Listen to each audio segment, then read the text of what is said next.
కృతజ్ఞుడను నేను, కృతజ్ఞుడను యేసు, నీ ప్రేమకు నేను ధన్యుడను. యేసుక్రీస్తు పరిశుద్ధమైన ఉన్నతమైన నామంలో సర్వశక్తి కలిగిన దేవుని యొక్క అత్యున్నతమైన సింహాసనాసీనుడగు యేసయ్య నామంలో మీ అందరికీ శుభవందనాలు.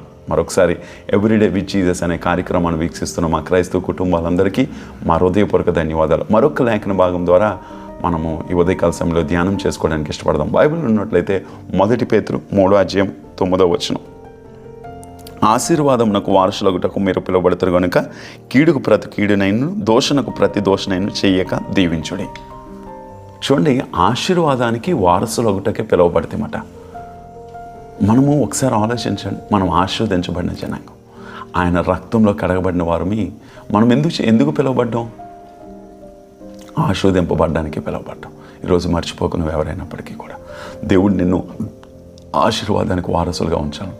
కీడు ఎవరైనా చేస్తున్నారా? ప్రతి కీడు చేయకు, అది నీ పని కాదు. అందుకే బైబిల్ ఉంటుంది, తీర్పు తీర్చుకొని తీర్పు తీర్చబడదాం కదా.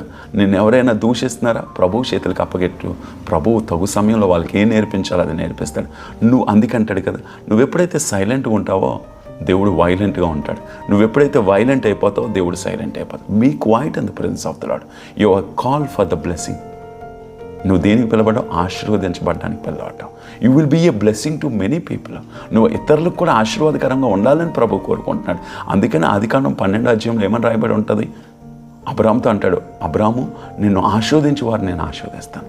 నువ్వు అనేక మందికి ఆశీర్వాదకరంగా ఉంటావు, నువ్వు అనేక మందికి దీవెనకరంగా ఉంటావు. ఈరోజు అబ్రాము దేవుడే మన దేవుడు, మనము కూడా ఆశీర్వాదములకే పిలువబడ్డాం. ఈరోజు దేవుడు నిన్ను, నీ కుటుంబాన్ని, నీ పిల్లల్ని, నీ కుటుంబ వ్యవస్థని, నీ ఉద్యోగంలో, నీ వ్యాపారంలో, నీ పంట పనిలో, లేకపోతే నువ్వు చేస్తున్న జాబ్ సెక్టార్లో, మేబీ అది సాఫ్ట్వేర్ కావచ్చు, లేకపోతే అది ఏ సెక్టార్లో ఉన్నా, I want to tell you as a man of God, God will bless you more and more in days to come.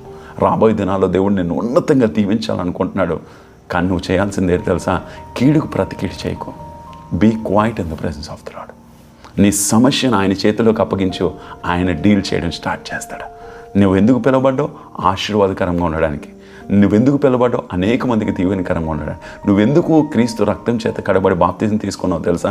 నువ్వు నీ కుటుంబానికి, నీ కుటుంబ వ్యవస్థకి దీవెనకరమైన వ్యక్తిగా ఉండడానికే దేవుడు పిలుచుకున్నాడు. ప్రియులారా, ఈరోజు ఆ మాట నమ్ము. ప్రభా, నేను ఆశీర్వదించబడ్డానికి పిలవబడ్డాను కదా, నేను ఆశీర్వాదాలు అనుభవించాలయ్యా, నేను దీవించబడ్డానికి పిలవబడ్డాను కదా, ఆ దీవెనలు పొందుకోగలగాలి. నేను అనేక మందికి మేలుకరంగా ఉండాలి. ఎవరైనా కీడు చేశారా? ఎవరైనా నీ మీద తప్పుగా మాట్లాడుతున్నారా? ఎవరైనా నిన్ను చేదరించుకుంటున్నారా? ఎవరైనా నిన్ను అసహించుకుంటున్నారా? అందుకే అంటాడు కదా, ఒక భక్తుడు అంటాడు, దేవుడు 2 చెవులు ఎందుకు ఇచ్చాడు తెలుసా? ఈ చెవుతో విని ఈ చెవుతో వదిలేయడానికి. నేను అంటాను, వదిలే. నువ్వు విడిచిపెడితే ప్రభు దాన్ని డీల్ చేస్తాడు. నువ్వు పట్టుకుంటే ఆయన ఏమీ చేయలేడు. ప్రియులారా, వదిలేసి నువ్వు ఒక్కటే ఈరోజు నమ్ము. ప్రభు నీ వాక్యం చెప్తుంది, నేను ఆశీర్వాదానికి పిలువబడ్డాను. నువ్వు, నీ కుటుంబము దేవుడు దీవించాలనే 2025లో నిన్ను సజీవంగా ఉంచాడు. నిన్ను హెచ్చించాలని దేవుడు అనుకుంటున్నాడు. ప్రియులారా, కళ్ళు మూసుకో, ప్రార్థన చేద్దాం. ఈ వాక్యం మన హృదయాల్లో ఫలించలాగిన మా తండ్రి, మా ప్రభా, ఈ ఉదయకాల సమయంలో ఈ వాక్యాన్ని వింటున్న ప్రతి ఒక్కరి కుటుంబాలు ప్రభా, మేము ఆశీర్వదించబడ్డానికి, ఆశీర్వాదకరంగా ఉండడానికే పిలువబడ్డాం. మేము కీడుకు ప్రతి కీడైన, దోషణకు ప్రతి దోషణైన, ఎవరి మీద మేము తీర్పు తీర్చేవారిగా ఉండకంట, నీ కృపలో నడిపింపబడే కుటుంబాలుగా ఉండడానికి ఈ కార్యక్రమం చూస్తున్న ప్రతి కుటుంబము దీవించబడునుగాక. నీ చిత్త ప్రకారంగా, నీ చిత్తంలో ఉండి కుటుంబాలు నడిపింపబడునుగాక. నప్పుకున్నాను ఉద్యోగాలకు వెళ్తున్నప్పుడు, కాలేజెస్కి వెళ్తున్నప్పుడు, జాబ్ సెక్టర్లో ఉంటున్నప్పుడు, ఏ రంగంలో ఉన్నా నువ్వు సహాయం దయచేయి, నీ కృప చూపెట్టమని యేసుక్రీస్తు సర్వశక్తి కలిగిన నామంలో అడిగి వేడుకొంచున్నాము తండ్రి. ఆమేన్. God bless you. దేవుడు మనల్ని, మన కుటుంబాన్ని దీవించును గాక.